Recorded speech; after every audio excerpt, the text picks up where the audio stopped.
Hello बच्चों। आशा करता हूँ कि आप स्वस्थ होंगे, मस्त होंगे और अच्छे से अपनी पढ़ाई कर रहे होंगे। बच्चों, आज हम करेंगे हमारे कोऑर्डिनेट ज्योमेट्री चैप्टर की एक्सरसाइज 7.1 का क्वेश्चन 9 और क्वेश्चन 10। तो बच्चों, पहले क्वेश्चन 9 को पढ़ लेते हैं। तो ये आपका question 9, if Q 0,1 is equidistant from P 5,-3 and R x, 6, find the distance of x, also find the distances of Q R and P R. तो बच्चों, इसमें कहा गया है कि आपका एक पॉइंट है Q, जिसके कोऑर्डिनेट आपको 0,1 दिए गए हैं। वो जो है इक्वल डिस्टेंस की दूरी पर है दो पॉइंट से P और R से, जिनकी कोऑर्डिनेट आपको दिए गए हैं 5,-3 और x, 6। तो आपको इस इन्फॉर्मेशन के बेसिस पर एक तो x की वैल्यू को फाइंड करना है कि x की क्या वैल्यू होगी, और आपको QR और PR के जो डिस्टेंसेस हैं वो भी फाइंड करने हैं। अब बच्चों, इसका सॉल्यूशन को चेक कर लेते हैं। आपको क्वेश्चन में बताया गया है Q is equal distance from P and R। तो जाहिर सी बात है PQ जो है आपका QR के इक्वल हो जाएगा। तो अब हम इन दोनों का डिस्टेंस निकालेंगे डिस्टेंस फार्मूला यूज़ करके, और उनको एक दूसरे के इक्वल में रख देंगे। तो आपकी PQ की वैल्यू हो जाएगी √0-5 का होल स्क्वायर प्लस -3-1 का होल स्क्वायर, और QR की वैल्यू आ जाएगी √x-0 का होल स्क्वायर प्लस 6-1 का होल स्क्वायर, और उनके ऊपर √। अब इनको सॉल्व करेंगे। 0-5 आपका होगा -5, और -5 का स्क्वायर आपका 25 आ जाएगा। -3-1 आपका हो जाएगा -4 का स्क्वायर आपका 16 आ जाएगा, और इन दोनों के ऊपर √। x-0 आपका x रहेगा, x का स्क्वायर आपका x स्क्वायर। 6-1 जो है आपका 5 हो जाएगा, 5 का स्क्वायर आपका 25 आ जाएगा। अब आप दोबारा देखिए, 25 + 16 आपका हो जाएगा 41। तो यहाँ पर आ गया आपका √41, और इसको एज इट इज़ उतार देंगे, x² + 25 के ऊपर रूट को एज इट इज़ यहाँ लिख देंगे। अब हम क्या करेंगे, इन दोनों ही साइड्स में अब स्क्वायर कर देंगे। तो स्क्वायर करने के बाद आपकी जो वैल्यूज़ आएंगी वो आ जाएंगी 41 = x² + 25। स्क्वायर करने से उनके ऊपर का जो अंडर रूट है वो हट जाएगा। अब 25 इधर प्लस में है, अगर उसको अपोजिट साइड भेजेंगे तो वो माइनस में हो जाएगा, और 41 - 25 का 16 जो है x² की वैल्यू आ जाएगी। और जब दोनों साइड आप अंडर रूट कर देंगे तो x की वैल्यू आपकी प्लस और माइनस दो वैल्यूज आ जाएंगी आपकी x की, एक +4 और एक -4। अब बच्चों, आपको क्वेश्चन में एक तो x की वैल्यू पूछी थी, तो x की वैल्यू तो हमारी आ गई +-4, एक तो ये हमारा आंसर हो गया। आपको और पूछा था QR की वैल्यू। तो अब देखिए, QR की वैल्यू हमने जैसे देखा है, QR की जो वैल्यू आई थी हमारे ऊपर सॉल्व करने पर √x² + 25 आई थी।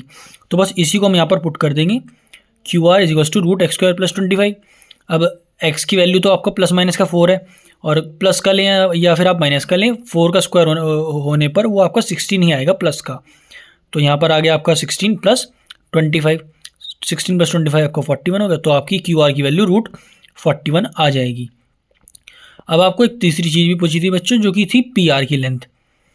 तो PR की लेंथ जो है उसको हमें दो तरीके से निकालना पड़ेगा, जहाँ पर एक तो आपकी x की वैल्यू +4 होगी, और दूसरी बार निकालेंगे तो आपको x की वैल्यू -4 लेनी पड़ेगी, क्योंकि यहाँ पर x की वैल्यू +4 और -4 होने से यहाँ पर आप देखेंगे चेंज आएगा। देखिए, तो हम पहले क्या करेंगे, x की वैल्यू +4 है, वो +4 लेकर PR की वैल्यू फाइंड करेंगे। तो PR की वैल्यू हो जाएगी कि √4 - 5 का होल स्क्वायर प्लस 6 - -3 का होल स्क्वायर। तो 4 - 5 होता है आपका 1, 1 का स्क्वायर आपका 1 ही आ जाएगा। अब ये माइनस माइनस है तो ये प्लस हो जाएगा, 639, 9 का स्क्वायर आपका 81 आ गया। तो 81 + 1 आपका 82 आ जाएगा। तो PR की जो पहली वैल्यू आई वो √82 आपकी आ जाएगी। अब बच्चों, हम PR की दूसरी वैल्यू निकालेंगे, जहाँ पर हम x को -4 एज्यूम करेंगे, मतलब एज्यूम क्या करेंगे, -4 उसकी वैल्यू लेंगे। तो PR की वैल्यू यहाँ पर आ जाएगी आपकी √-4 - 5 का होल स्क्वायर प्लस 6 - -3 का होल स्क्वायर। -4 और -5 होता है आपका -9 हो जाएगा, और -9 का स्क्वायर आपका 81 आ गया। माइनस आपका प्लस हो जाएगा, तो 69, 9 का स्क्वायर आपका 81, और उनके ऊपर √81 + 81 आपका √162 आ गया, जिसको आप 9√2 भी लिख सकते हैं। तो बच्चों, इस तरह से हमारा जो क्वेश्चन नंबर 9 है वो भी कंप्लीट हो गया, जहाँ पर हमने x की वैल्यू, PR की वैल्यू और QR की वैल्यू, वो ये तीनों चीज़ हमने फाइंड कर लिया। अब हम देखते हैं हमारे क्वेश्चन नंबर 10 को। अब बच्चों, क्वेश्चन 10 में आपको कहा गया है, find the relation between x and y such that x, y is equidistant from the point 3, x and -3, 4। तो बच्चों, इस क्वेश्चन में कहा गया है आपको x और y के बीच का रिलेशन फाइंड करना है। इस बेस पर कि एक्स वाई जो पॉइंट है, एक्स वाई एक पॉइंट के कोऑर्डिनेट है जो कि दो अदर पॉइंट जिनके कोऑर्डिनेट 3,6 और -3,4 है उनसे इक्वल डिस्टेंस की दूरी पर है।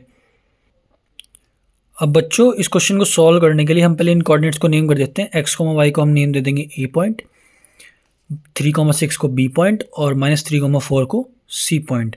अब जैसे क्वेश्चन में आपको कहा गया है ए जो पॉइंट है यानी कि एक्स वाई वाला वो इक्वी डिस्टेंट पर है बी और सी से, यानी कि 3,6 और -3,4 से।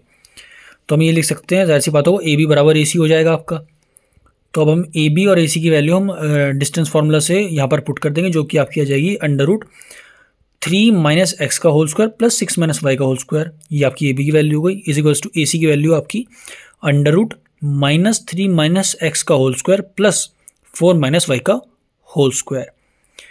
अब बच्चों हम क्या करेंगे, इन दोनों साइड जो अंडर रूट है उसको हटाने के लिए स्क्वायर कर देंगे दोनों साइड। तो स्क्वायर बोथ साइड करने के बाद आपका अंडर रूट हट जाएगा और आपकी वैल्यूज आ जाएंगी 3 - x का होल स्क्वायर प्लस 6 - y का whole square is equals to -3 - 6 का होल स्क्वायर प्लस 4 - y का होल स्क्वायर। अब बच्चों ये चार जो है आपके होल स्क्वायर में है और एक आइडेंटिटी होती है, आपने 9th क्लास में या पहले पढ़ी होगी आपने, a माइनस बी का होल स्क्वायर, जो कि आपकी होती है a square plus B square minus 2ab। तो हम उसी आइडेंटिटी की हेल्प से इनको जो है वो एक्सपेंड कर देंगे इन वैल्यूज़ को। तो 3 - x का होल स्क्वायर हो जाएगा आपका 9 plus x square minus 6x, 6 - y का होल स्क्वायर हो जाएगा आपका 36 plus y square minus 12y। उसी तरह से इस वस्तु में -3 - x का होल स्क्वायर हो जाएगा आपका 9 plus x square plus 6x और 4 - y के होल स्क्वायर की वैल्यू आ जाएगी आपकी 16 plus y square minus 8y। तो बच्चों हम यहाँ पर ये जो आपकी इक्वेशन बनी है, जो वैल्यूज़ आई हैं आपकी, इनको हम सॉल्व करेंगे और सॉल्व करने के बाद हमारी वैल्यूज़ 20 = 12x प्लस 4y आएगी। बताए तो कैसे है, ये प्लस का 9 है, ये जब इधर भेजेंगे तो माइनस का 9 हो जाएगा और इस 9 से ये 9 कैंसिल हो जाएगा। ये इस एक्स स्क्वायर से ये एक्स स्क्वायर आपका कैंसिल हो जाएगा। प्लस का 6x है, सॉरी इधर माइनस का 6x है, जब मैं इसको राइट साइड में भेज दूंगा तो ये भी प्लस का 6x हो जाएगा। तो आपके 12x जो है वैल्यू आ जाएगी यहाँ पर। 16 जो है प्लस का है, इधर 36 प्लस का है। तो अगर मैं 16 को लेफ्ट हैंड साइड में भेज दूंगा तो 16 माइनस का हो जाएगा और 36 में जब 16 माइनस होगा 20 आपकी वैल्यू आ जाएगी।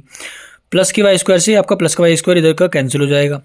ये माइनस का 12y है, अगर मैं इसको राइट साइड में भेज दूंगा तो प्लस का 12 बनेगा और प्लस के 12y में से माइनस का 8y जब माइनस होगा तो 4y आपकी वैल्यू बचेगी। तो इस तरह से आपकी वैल्यू आई 20 = 12x प्लस 4y।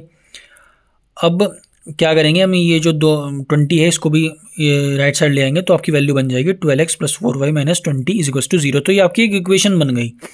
अब बच्चों आप देख सकते हैं इस इक्वेशन में जो आपको एक कॉमन फैक्टर दिख रहा होगा 4, तो हम इस पूरी इक्वेशन को 4 से अगर डिवाइड करते हैं तो आपकी वैल्यू आएगी 3x प्लस वाई माइनस 5 और यही आप = 0 और यही आपका रिलेशन है x और y के बीच का। तो बच्चों इसी के साथ आपका क्वेश्चन नंबर 10 भी फिनिश होता है और आपकी एक्सरसाइज 7.1 भी फिनिश होती है। बच्चों अगर आपका कोई सजेशन है कंटेंट के लिए या फिर किसी भी तरीके से तो आप उसको कमेंट में बेझिझक लिख सकते हैं। और अगर आपको ये वीडियोस अच्छी लगती हैं, आपको इससे कोई वैल्यू मिलती है तो प्लीज़ इसको लाइक करें और शेयर भी करें। Thank you.